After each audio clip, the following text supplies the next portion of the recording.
Narito at dumating na isang dakilang propeta, sugo ng Diyos sa bayan niya.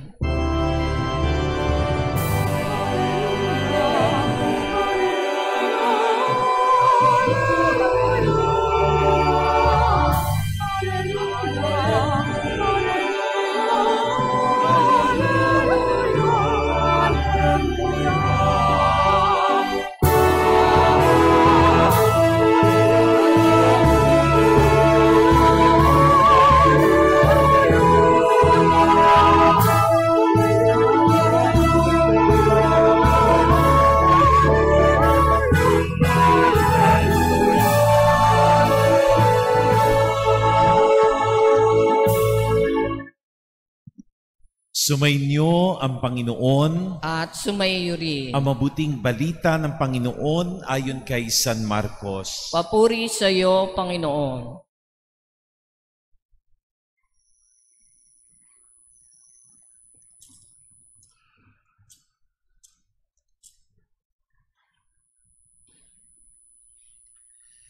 Noong panahong iyon, bumalik si Jesus sa Capernaum at kumalat ang balitang siya ay nasa kanyang tahanan.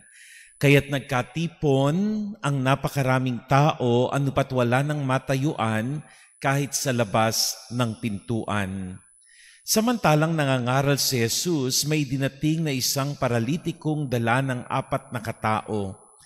Hindi nila ito mailapit kay Jesus dahil sa dami ng tao. Kaya't binakbak nila ang bubong sa tapat niya at inihugos ang paralitikong nakaratay sa kanyang higaan. Nang makita ni Jesus kung gaano kalaki ang kanilang pananalig, sinabi niya sa paralitiko, "Anak, ipinatatawad na ang mga kasalanan mo." May nakaupo roon na ilang iskriba na nagsaloob ng ganito, "Bakit nagsasalita ng ganito ang taong ito? Kalapastanganan sa Diyos iyan. Hindi ba't Diyos lamang ang makapagpapatawad ng mga kasalanan?" Talus ni Jesus ang kanilang iniisip, kaya't sinabi niya, "Bakit kayo nagsasaloob ng ganyan? Alin ba ang lalong madali? Ang sabihin sa paralitiko, ipinatatawad na ang mga kasalanan mo, ang sabihin tumindig ka, dalhin mo ang iyong higaan at lumakad ka. Patutunayan ko sa inyo na dito sa lupa ang Anak ng Tao ay may kapangyarihang magpatawad ng mga kasalanan." Sinabi niya sa paralitiko, "Tumindig ka, dalhin mo ang iyong higaan at umuwi ka." Tumindig naman ang paralitiko, binuhat ang kanyang higaan at umalis na nakikita ng lahat. Sila'y pawang ng gilalas at nagpuri sa Diyos. "Hindi pa kami nakakikita ng ganito," sabi nila. Mga kapatid, ang mabuting balita ng ating Panginoon. Pinupuri ka namin, Panginoong Hesukristo. Magsiupo po ang lahat.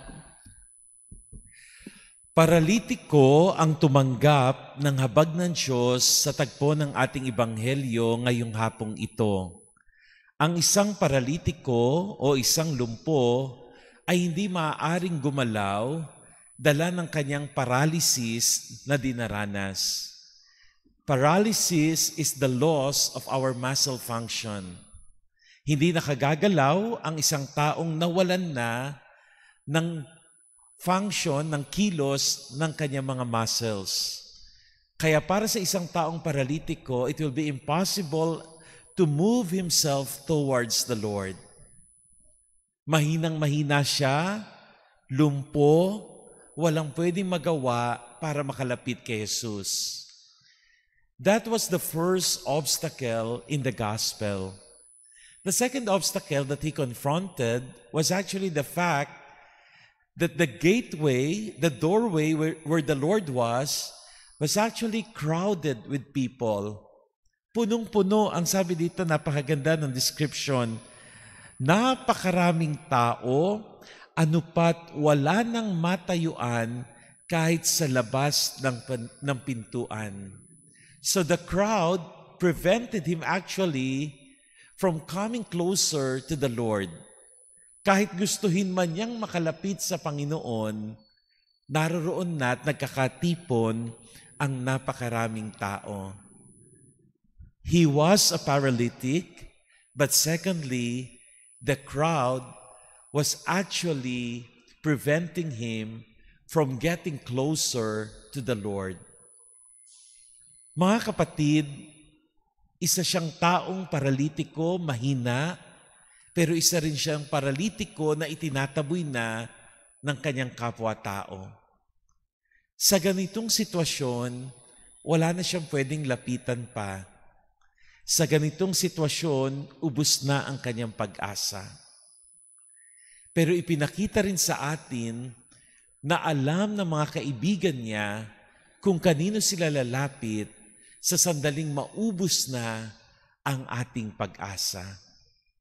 Hindi lang kahinaan ng katawan, ang paralitikong ito rin ay dumanas ng kahinaan ng kanyang pag-asa. Pero alam ng 4 na katao na pwedeng ihugos mula sa bubong ang paralitiko pababa upang makita ni Jesus. And this is the point that we have to take from the gospel today. Kapag dumarating tayo sa kahinaan na natin, kapag dumarating sa buhay natin na hindi na tayo makagalaw, and we can no longer move forward in our life because of our situations, then we know where to turn to. Sana laging maaalala natin kung kanino tayo pwedeng lumapit at dapat lumapit. Sana hindi natin makakalimutan na kapag bagsak na ang katawan at gayon din ang ating pag-asa sa buhay, meron pa rin tayong Diyos na pwedeng lapitan.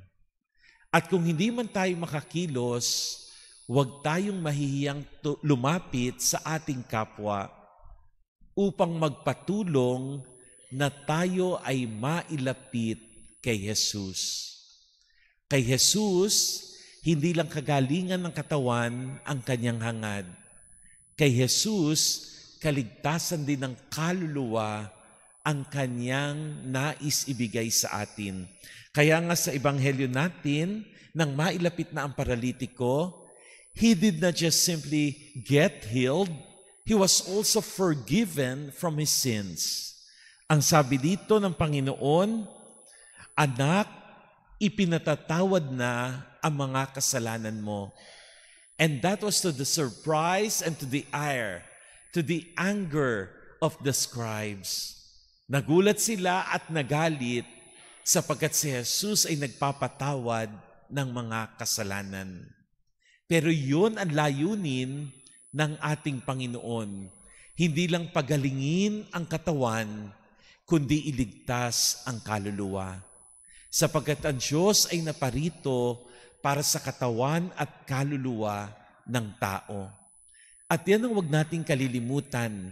Dahil sa ating unang pagbasa, narinig natin na nakalimutan ng mga Israelita kung kanino sila dapat lumapit. Naroroon na si Samuel, ipinadala ng Panginoon si Samuel sa kanila, pero ang mga Israelita ay nanghihingi ng isang hari na katulad ng hari ng ibang bansa. Kaya nga si Samuel ay nalungkot dahil sa kahilingang ito ng mga tao. He thought all the while he was just simply rejected. But later on he discovered that the people were actually rejecting the royal authority of God. Ang kanilang palang tinatanggihan ay hindi lang si Samuel. Ang kanilang tinatanggihan ay ang Diyos. Imbis na lumapit sila sa Diyos, tinatanggihan nila ang Diyos. At ano ang nangyari sa kanila? Ano ang ipinadala sa kanilang hari? Ipadadala sa kanila ang isang hari na mahuhulog sa tukso ng kapangyarihan, sa tukso ng laman, at sa tukso ng kayamanan ng mundong ito. Sabi dito, ang hari na inyong makakamit ay hari na aangkinin ang lahat ng inyong bukirin. He will be tempted to to the riches of the world. Aangkinin niya ang inyong mga bukirin. Hindi lamang yon. Kukunin din niya ang inyong mga anak na lalaki upang gawing kawal. He will conscript your children, your sons, to be His soldiers because He wanted power. At sa mga anak na babae, gagawin sila bilang mga katulong lalo na sa kanyang mga handaan. They will be serving at the pleasure of the king. Kaya ang kapangyarihan, ang kaligayahan, ang laman, ang pleasure, at ang kayamanan ng mundong ito ang siyang mangingibabaw sa hari na kanilang hinihiling. At sabi sa bandang huli, ang lahat ng ito ay sinabi ni Samuel sa mga tao, pero ang sabi ng mga tao, kahit ano ang gawin sa amin, ay ibig pa rin namin ng hari na mamamahala sa amin. Kaya ang sabi ng Panginoon, sundin mo ang gusto nila, bigyan mo sila ng hari. Imbis na lumapit sila sa Panginoon, sa hari-harian sila lumapit. At ano ang nangyari sa kanila? Napariwara ang kanilang buhay. Mga kapatid, sa unang araw ng ating pagpaparangal sa mahal na poong Santo Niño, ipinapaalala sa atin, darating din ang oras na nanghihina tayo.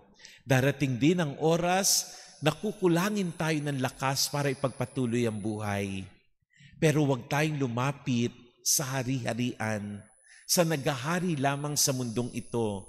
Lumapit tayo sa Diyos, lumapit tayo sa mahal na poong Santo Niño na nagbibigay sa atin ng kagalingan ng katawan at ng kaluluwa.